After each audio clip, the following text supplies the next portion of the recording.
Very much, very much. I've always been very high-strung, very emotional, And so I thought, this was sort of like the perfect complement to my character. August 1985, they married in Arlington, Virginia.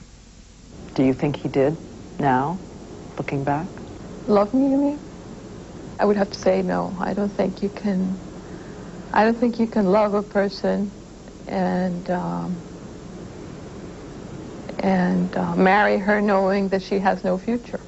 She says he had to know his secret spying was as deadly as AIDS. And later, when he told her, it was like deliberately giving her the disease. He confessed to somebody that he had done it. He had told me out of spite. He was angry that day. So it's obvious that he told me this because he wanted to ruin me. And the last time she saw him, she says, he told her he alerted the Soviets to her knowledge because it was his obligation, his loyalty to them. An obligation? Yes, that's what he said. Did he look at you? It was like being with a person you did not know, very distant, very cold, Rick was accepted in our family as a family member. I think I consider him all the time as my eldest son. Her mother, Cecilia Casas, who says she can't believe that behind the genial mask there was another man who 4 months before the wedding started selling secrets. 2 months before, handed over the crown jewels, the names that may have sent 10 brave Russians to their death. And even as their son was being born in Rome, Ames was pocketing cash for secrets. To help cover up the source of the money, he had his mother-in-law sign this phony document, purporting to give him $500,000. He told her it was something just routine. We feel betrayed and used, coldly used. Did you know about this letter which he had your mother sign at the American Embassy, indicating that she had given him $500,000? No, I did not. But according to a government list, when they returned to the United States, they flaunted the money. He bought a Jaguar, though she had a simple Honda. There were the enormous credit card bills, a $500,000 house paid for in cash. At the same time, she was pursuing a philosophy PhD at Georgetown University. And she says he handled the finances, telling her all the extra money came from his shrewd investments in Chicago and Europe, until she found that letter and learned the awful truth. It was blood money you were spending. Yes, I didn't know that. 10, maybe 12 agents who gave their lives over to him. I know. That's been one of the most horrible things in the world. When I found that out, once I was in prison, I had no way of knowing that. Especially when you know you were married to that person, that person is the father of your son. It's not easy. Meanwhile, Ames was telling his Soviet handlers. In this note, he says, "My wife has accommodated herself to understanding what I am doing in a very supportive way." It's a lie. It's obviously a terrible lie. She says in addition to her terror, there were all the other problems in the marriage. He listed them in a note to her once. His drinking, impotence. She was hospitalized for hives, and even her Georgetown University colleagues have written the judge saying she was about to crack. She was getting more and more anxious. I mean, she was like horrified of being left alone in the house. Her best friend, Erna van der Waal, says there was a drastic change in her. Her mother saw it too. She lost a lot of weight. The first thing I thought that must be some affair going or something was something unusual. She just trusted somebody else. And she just wanted to have an orderly, proper, nice life. I always think if she had really been ambitious, she would have planned things properly. She just fell in like a little animal in a big, huge trap. Less than a year after Rosario Ames learned of her husband's spying, someone else learned of it too. The CIA and FBI. They bugged her cars, her home, including the bedroom. And out of thousands of hours of taping, 5 months, the government produced a few minutes of transcript, which they say proves she supported him and deserves to be in jail. They point out that in telephone conversations with her husband 4 months before they were arrested, she nags him. "You're going to have to be a little more imaginative," she says. "You always have this envelope with this big hunk. I mean, really." You're talking about the end of '93. When I say now, if he messes up right now, I'm in danger. Paul is in danger. He's going to get caught. What's going to happen to us? But you say things like, "Don't screw it up."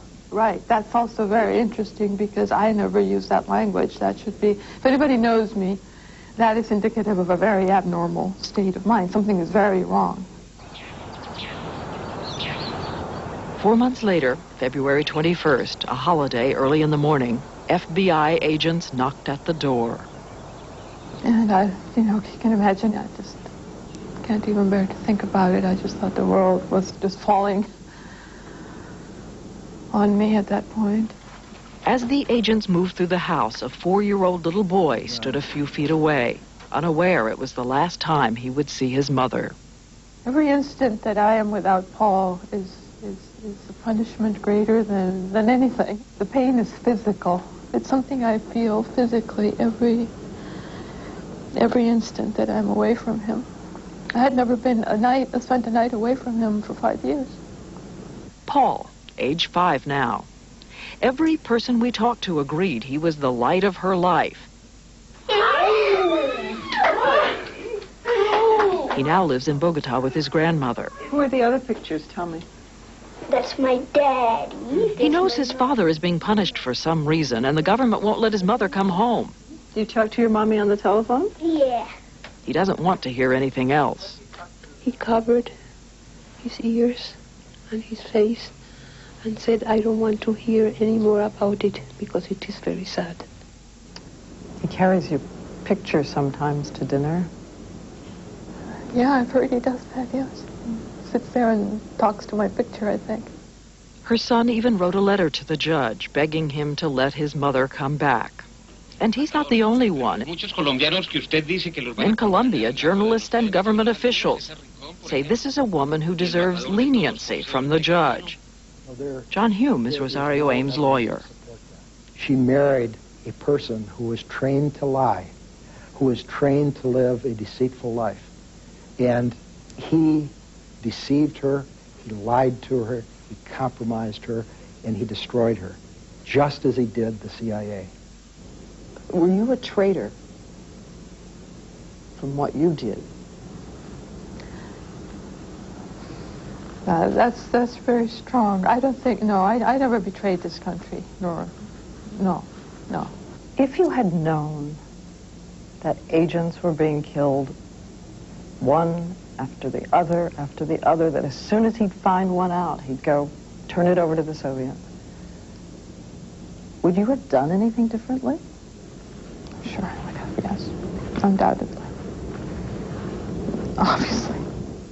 For Rosario Ames, it's now an irony that her most passionate defender is Ames himself, who wrote letters to her friends and to the judge corroborating her story completely. Though he still hasn't really answered a question her mother asked him not long ago. Why? Why? Why? If he happens to have an explanation for that. Did he? Did he give you one? No.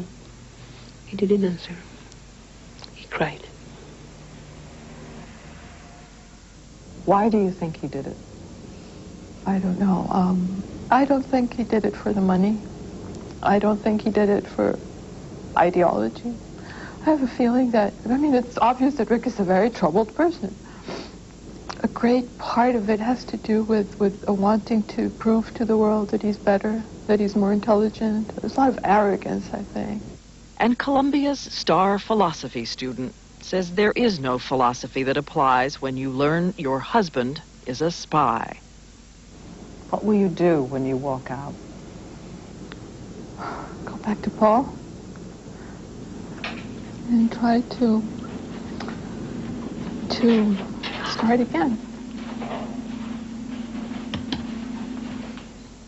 The prosecutor would not speak with us, but again, the government does not disagree with what she is saying about the fact that she didn't learn about it until toward the end, the closing stages, they say, and that she did not know what he was giving over.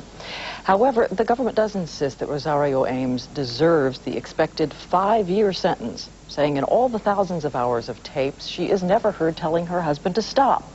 But her lawyer points out there was no taping in those first few months after she learned. Another note about the law. In Colombia, a wife cannot be prosecuted for knowing about the crimes of her husband. And her lawyer points out that in this country, the wife of spy John Walker knew about her husband's activities for 16 years, but was never charged because she turned him in. Coming up, the potential danger zones on your child's school bus. My